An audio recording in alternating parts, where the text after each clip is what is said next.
Started in 1996, and this was a response in one parish because Mombasa, we had so many people infected by HIV, and at that time it was AIDS. You could see everybody who had HIV were sick. There wasn't much we could do, or the government or the country could do. So this one parish, a volunteer, religious brother from Merino, started home-based care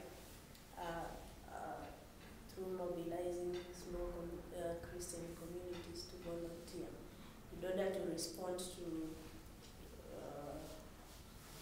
the needs of those who are bedridden. There were so many issues.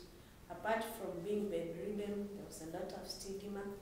We were not aware what HIV was or what AIDS was, so everybody feared whoever had HIV. So many people were sick, were in their own rooms. Nobody goes there. They have no one to talk to. Just food pushed into the door. You eat, you don't eat. Actually, there was a lot of stigma and prejudice because of HIV. So this one parish started that care, and it was in an informal settlement.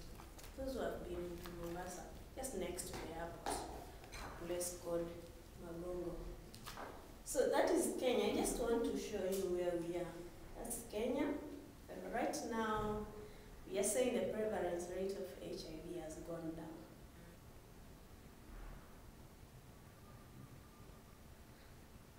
I jumped this. Why are we doing HIV in Mombasa? Or why the HIV program in Mombasa? Just to reduce the spread of HIV, if possible to stop, and improve the quality of life of those affected and infected. And then Mombasa, or Coastal Province, has a prevalence rate of HIV of 12.3, with some areas having 24.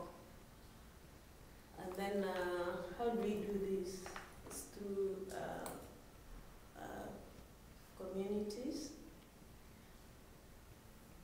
themselves helping their members in raising awareness, prevention. Then we also mobilize community to support those who are infected and affected. We are also doing treatment as a diocese, and then we support in terms of psychosocial, not really actually support, but psychosocial support to those who are infected and affected. So that gives us an overview of how the prevalence is in Kenya. You can see Mombasa comes third after Nyanza and Nairobi. We have 7.9. It used to be 12, now it's going down to 7.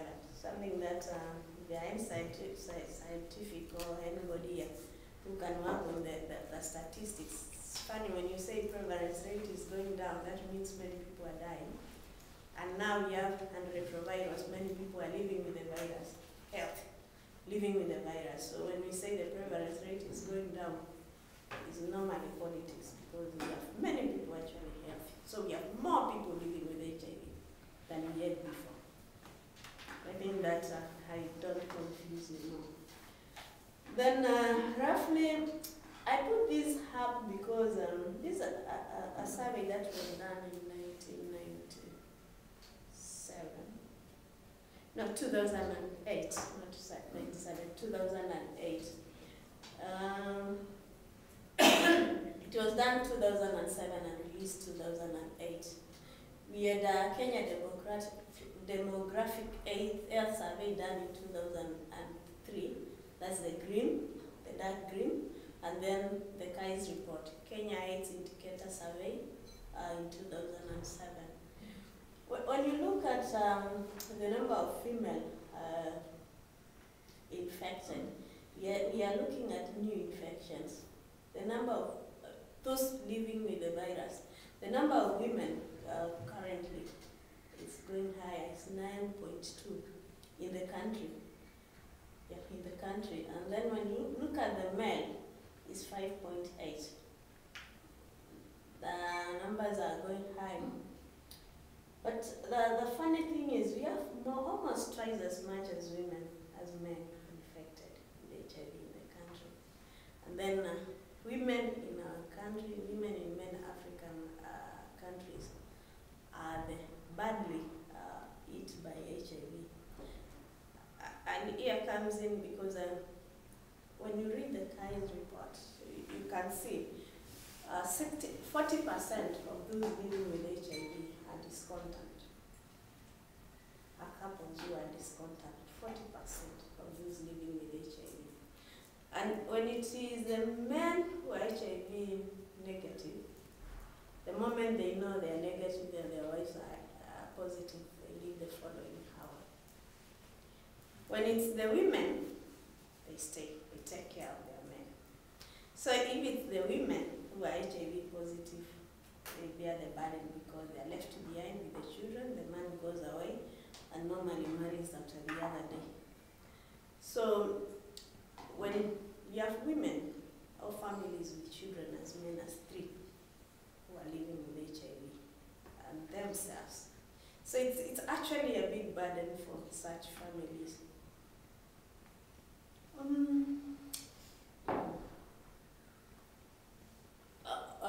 Some of our activities we are doing with CAFOD back in Mombasa is stigma reduction. As I said, stigma has been high since and is still high. So the stigma reduction initiative, we bring faith leaders from all faiths within Mombasa and people living with HIV themselves. And together they sit down and discuss how the community, the church, and the families are stigmatizing those who are living with HIV. And then they come up with strategies which help to reduce stigma. Initially, we had to start with a kind of training. We brought them together. We didn't have a problem of getting the faith leaders from different faiths because we have a platform in Mombasa. The Coast Interfaith Council of Clerics is a body that brings in all the faith leaders together.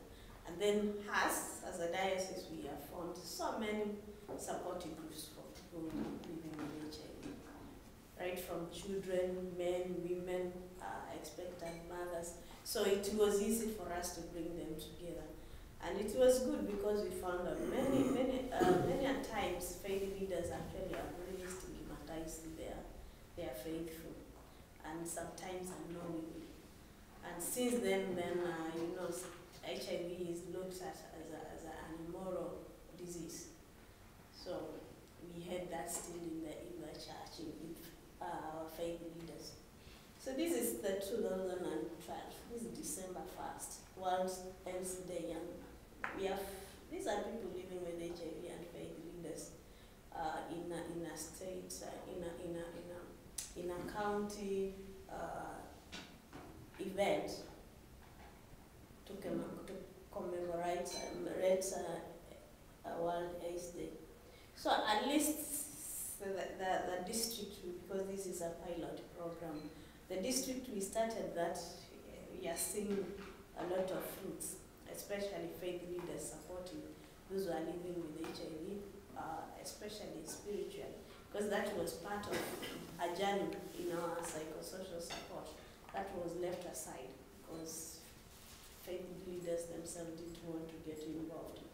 We have them also encouraging their members to come forward, get tested, and then form support groups within their faith communities. If it's a mosque, it's a church. And actually, we have quite a good number of Muslims. There are many in Coast, and for them, it was very difficult to accept people living with HIV. Stigma reduction initiative has changed most of those myths and perceptions of HIV. As I said, we work through community volunteers. When you look here, this is a driver. Behind here are community volunteers. They mobilized themselves and donated a bed and a mattress. This is a bed and a mattress. mattress. They are taking it to this village. I don't know how I can make these.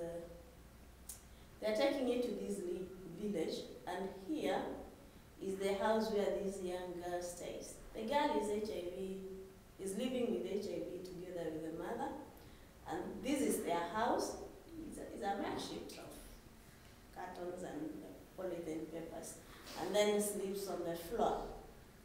And the girl is 7 and has never gone to school. So the some community health workers, they responded and brought them a bed, and then gave, she's wearing a school uniform now, prepared the girl to go to school, at least. And then the rest followed, because we take care of children who are HIV positive. We give them antiretrovirals and we help them live healthy. So was enrolled in our program. It was a new patient they had found in the informal settlements. Most of our work is concentrated on the informal settlements. That's where we have the most need. And then we also support orphans, as I said, and vulnerable children. Right from the young ones to, from 18, from the young ones to the young adults. The adolescents, not young adults, below 18. And we have, this is Mabel, she works with CAFOD.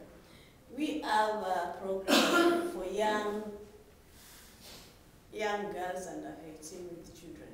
It's a very common problem in our region. We have as young as girls at 11 giving birth.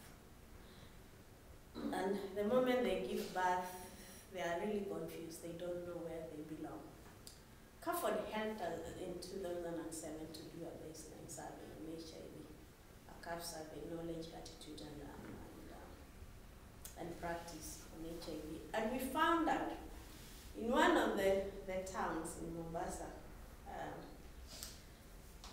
young people in the focus group for youth, they were telling us about group sex.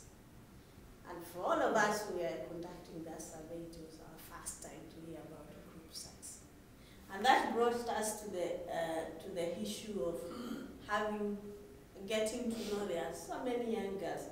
Actually, some of them are having been infected with HIV, and vulnerable because they don't know where they belong.